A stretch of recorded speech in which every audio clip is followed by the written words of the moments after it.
I'm okay, I'm fine. Kincana, Kincana, teng neng neng neng neng.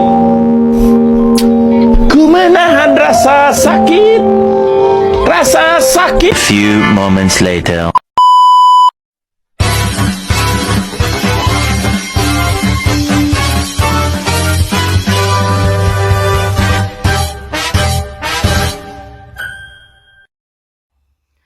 Pengertian benchmarking. Benchmarking adalah istilah yang sering digunakan dalam dunia bisnis untuk membandingkan sesuatu secara harfiah. Benchmarking berasal dari kata benchmark dalam bahasa Inggris yang berarti tolak ukur dalam konteks bisnis.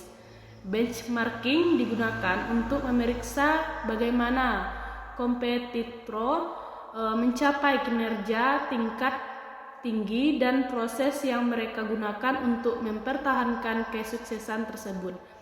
Jenis-jenis benchmarking ada 4, yaitu 1. Internal benchmarking, 2. Competitive benchmarking, 3. Industry benchmarking, 4. Generic benchmarking.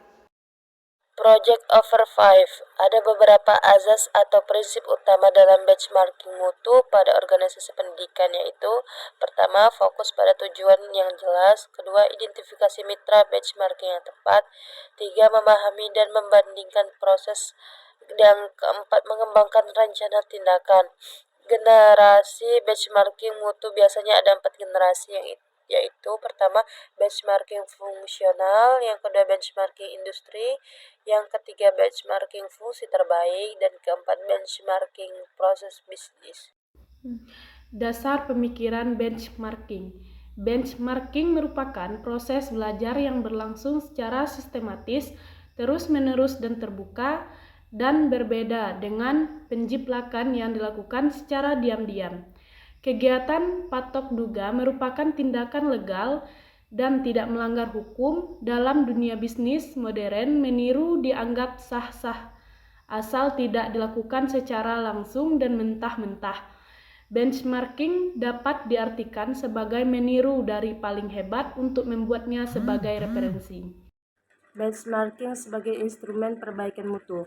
Identifikasi proses dan pemanufakturan serta operasi lainnya di dalam perusahaan yang membutuhkan perbaikan. Mencari perusahaan yang lain yang sukses dalam melakukan aktivitas dan operasi lainnya. Ada 4 cara dalam melakukan benchmarking adalah pertama, riset in-house, yang kedua, riset pihak ketiga, yang ketiga, pertukaran langsung, yang keempat, kunjungan. Proses benchmarking. 4 tahapan penting dalam penerapan benchmarking. Yang pertama adalah memahami secara detail proses produksi atau produksi saat ini. Yang kedua, menganalisis proses produksi lainnya yang berkinerja baik. Yang ketiga, membandingkan proses produksi atau produk sendiri dengan proses atau produk yang berkinerja baik. Yang terakhir adalah menerapkan langkah-langkah perbaikan-perbaikan yang diperlukan untuk mendekati proses produksi ataupun produk yang berkinerja baik tersebut.